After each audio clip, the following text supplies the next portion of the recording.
Now, Iran and three European powers, Britain, France and Germany, they are going to hold the nuclear talks in Turkey today.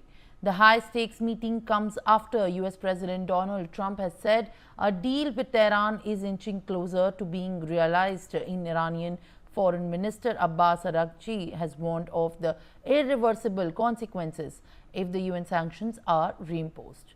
He has stated that Tehran is ready to negotiate, but only if sanctions are lifted.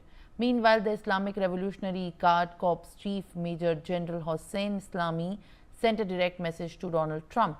He has emphasized that Iran will not respond on the America's terms. All right, crucial nuclear talks underway. Brian Thomas is joining me with more details. Brian, this is in fact a big development that we are learning. Trump says a deal soon between US and Iran. What does this mean for the future of the nuclear power that all the three nations right now in Turkey are mulling upon? Share more details. Well, clearly, Simran, Iran is clearly having this very critical nuclear talks with Britain, France and Germany in Istanbul as momentum building towards reviving the 2015 nuclear agreement.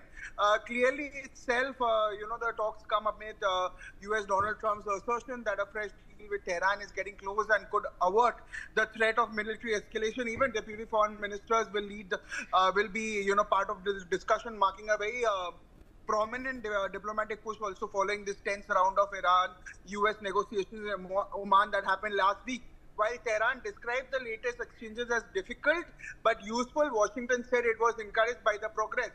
Even, very importantly, Iran's Foreign Minister Abbas Araghchi also cautioned that any move by European powers to trigger the deal snapback mechanism, reimposing UN sanctions, could have irreversible consequences, potentially sparking a broader nuclear crisis. However, in a very conciliatory gesture itself, Araghchi even wrote that Iran was ready to turn the page and rebuild the relations with Europe.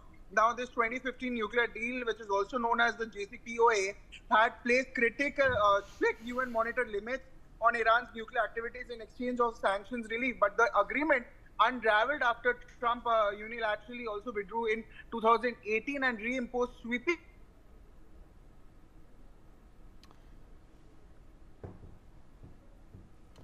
All right, Brian, thank you very much for sharing more details and in fact adding information. Now, viewers, on that note, that was all the news of the nation and the world. We'll continue to track all the developments very closely.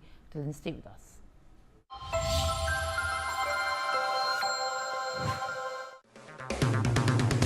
अगर आप बनना चाहते हैं